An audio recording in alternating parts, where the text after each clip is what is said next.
Hey guys, today we're doing Tbone steak, some delicious garlic parm green beans, and of course, our grilled baguettes. Let's get started with the T-bone.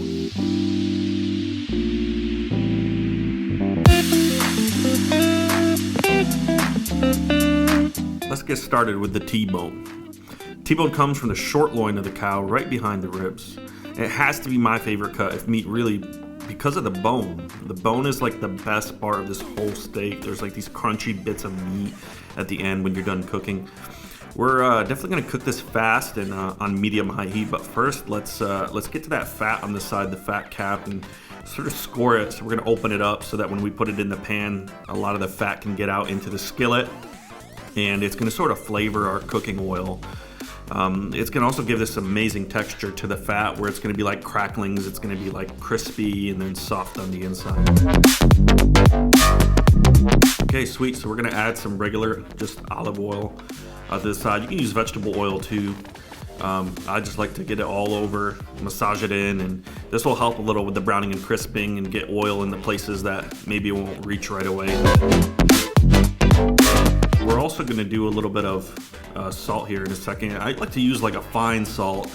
I don't like to use just coarse salt. The fine really gets over every piece and every nook and cranny, and what will happen is we'll get this amazing like salt crust. I actually don't pepper the steak before I cook it because in my experience, a lot of times pepper or seasonings, they actually tend to just burn. And I don't really want a burnt pepper flavor. I want to actually taste the pepper, so we'll do that right at the end. All right, perfect. Let's leave our steak for a few minutes. It's all salted. Let's leave our steak for a few minutes. It's all salted. We're gonna get our stuff ready to baste it with in the butter and all that. Get our garlic smashed and just peel this stuff. And that's gonna be for later with rosemary so that we can use it for seasoning. We got our baguette. We're gonna cut it into about 4 sections and then these little halves that we can fit in the pan for grilling.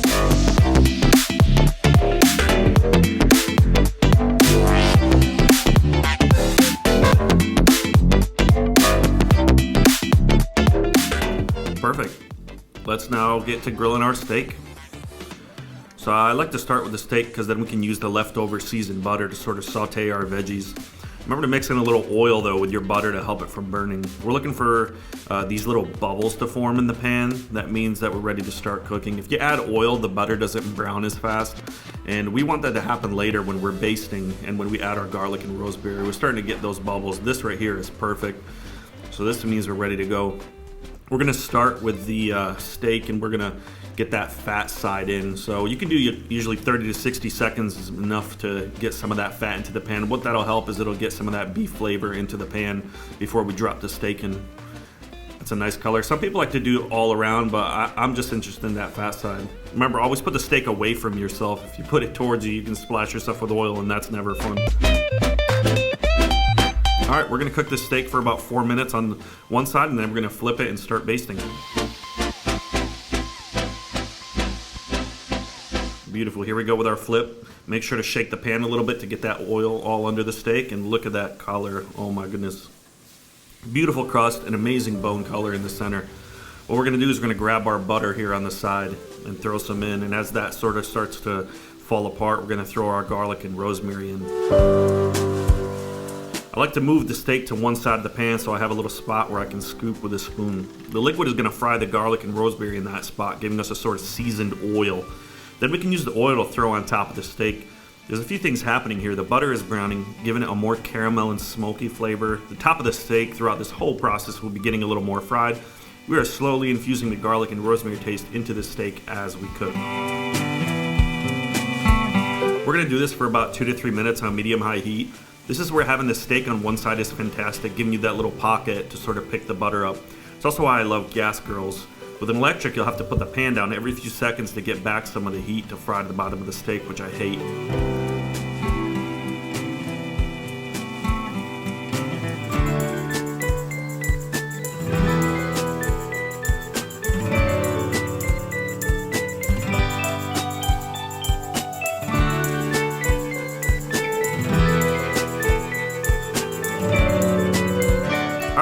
this definitely looks mostly done to me. You can feel it with a spoon. It should be sort of springing back just a little. If it's springing back a lot, then you sort of overcooked it. All right, off to a plate it goes. We'll cover it off to the side and let it rest while we make our green beans.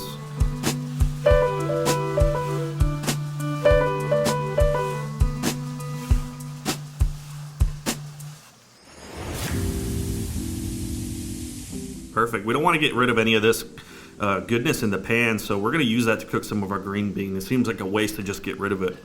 So first we're going to add some garlic to season our oil just a little more. I usually throw in 1 tablespoon after turning the heat down to low. And then once the sizzle slows, I'll throw in 1 more spoon, which will be really what seasons this oil. Throwing garlic in first seasons your oil with that amazing roasted garlic taste. It's definitely different than a raw garlic taste. We're going to throw some frozen green beans in here now that the garlic has sort of spread out and has seasoned our oil. I don't mind frozen ones. You can do fresh, but with flash freezing as advanced as it is, most people won't really tell the difference. All right, we're going to hit it with a little sea salt and, of course, some of our smoked paprika flakes. I just found these at TJ Maxx and have been putting them on literally everything. They're like a sweet and smoky dried bell pepper. No heat, just all flavor. We're going to let these sit for about 7 minutes on the bottom of the pan before we do our first toss. And then we're going to just like sort of try to level out our beans so we have them spread out and we have as much contact with the bottom of the skillet. Get some great browning on them. If you don't know if it's ready, just try it. It's a lot easier than hoping you're ready by looking at it. I felt like these had maybe just another 7 minutes left on them. Since we're cooking them from frozen without a cover, they can take a little longer than it says on the back of the bag. I have these cooking on high heat so I can get some nice browning on the bottom. So I decided every 1 to 2 minutes to give them a little flip. So I don't have any burnt pieces. I mean, some people like the burnt pieces, in which case you can leave them a bit longer, like 3 to 4 minutes and then flip.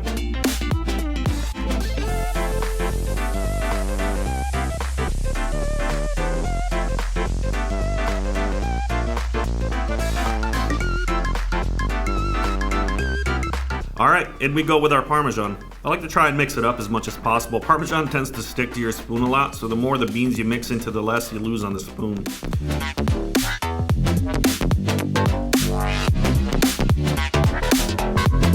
Alright, we got our cheesy, garlicky, and smoky green beans ready to roll. Look at these. We're gonna add just a bit more Parmesan, and really what it's gonna do is it's gonna give this great umami, great cheesy, and deep flavor. It's sort of like what you find in prosciutto and a couple other things that have been aged. And look at that, oh my goodness, the garlic has sort of mixed with the cheese and the butter, and it's all just became one great mess. That's what's great about leaving the butter from the steak inside of the skillet, because now what's happened is the cheese sort of mixed all together with that, and we have this amazing dish. All right, onto our bread. This is our bread grilling cast iron pan. It's just a regular grated cast iron pan, and once you do this, you'll never toast bread again. Make sure you have your kitchen vent on though, because there's some crazy smokiness that will happen. Don't oil or season your bread before you grill. Oils and spices tend to smoke up and give off flavors to the bread. Don't oil or season your bread before you grill. Don't oil or season your bread before you grill. Oil and spices tend to smoke up and give off flavors to the bread. We want the pure grilled bread taste that we can complement later. I like to start the bread face side down. That tends to absorb a little more of the smokiness. I love putting a little weight on top. It'll sort of help us get that grilled look with the char marks and with the grate marks. After about 3 minutes, just wanted to see where we were at with the bread. Just wanted to see how we're doing and get a gauge on how much time we have left. Man, that one on the right, the char is perfect. That's exactly what we're looking for. I usually just press down just a little bit so I can make contact with the bread. I don't want to press too much because then you're going to flatten the bread and turn it into like a flat bread. We're going to flip it again. Look at that char though. So we're starting to get some good heat and some good smokiness. Once this bread's done, we're going to hit it with some olive oil. And that'll add to the sort of creamy and the richness. That smoke right there is what you're looking for when you're grilling the bread, because that's what's really going to change the flavor versus toasting.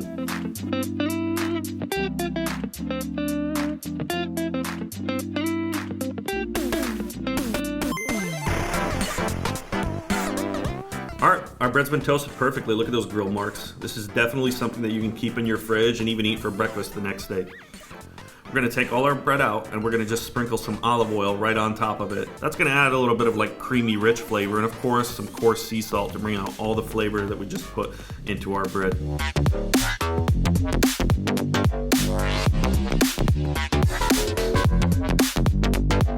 Looks like we're done with today's meal. Let's put everything in its bowls and cut up our steak.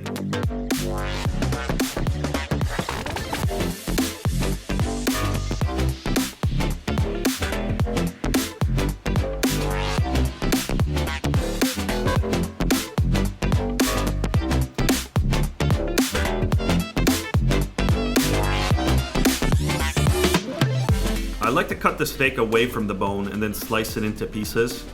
What you can do then is like sort of pre-cut both sides, and you can put them around the bone just like they would normally sit. I like to pre-cut things before I serve it to people because people tend to eat it differently. You know, like if you put out a ton of steaks, everyone's just gonna grab a steak. But you can get something more expensive and something with a lot more flavor, and you can cut it up right and everybody can have some. And everybody will be full because you really don't need a whole steak. When you realize how much meat that is, it is pretty crazy. So I'd rather go with quality over quantity.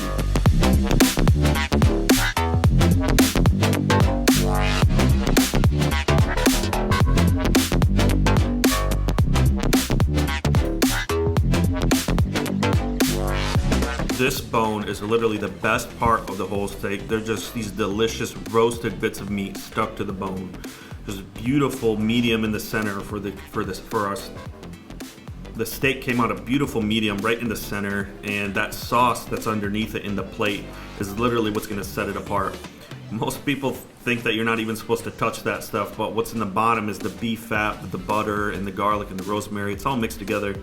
You can really just add some salt to it as you eat and dip it back into its butter.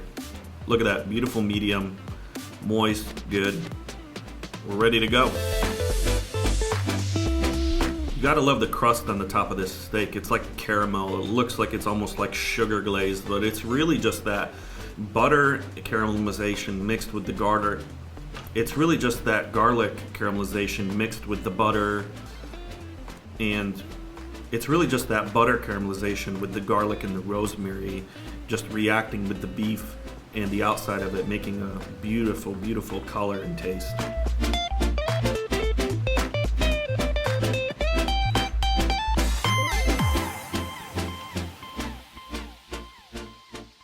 That's it, guys. There's Tbone steak served in its own sauce underneath with some grilled multi-grain baguette, and of course our garlic, cheesy, smoky parm green beans. Enjoy.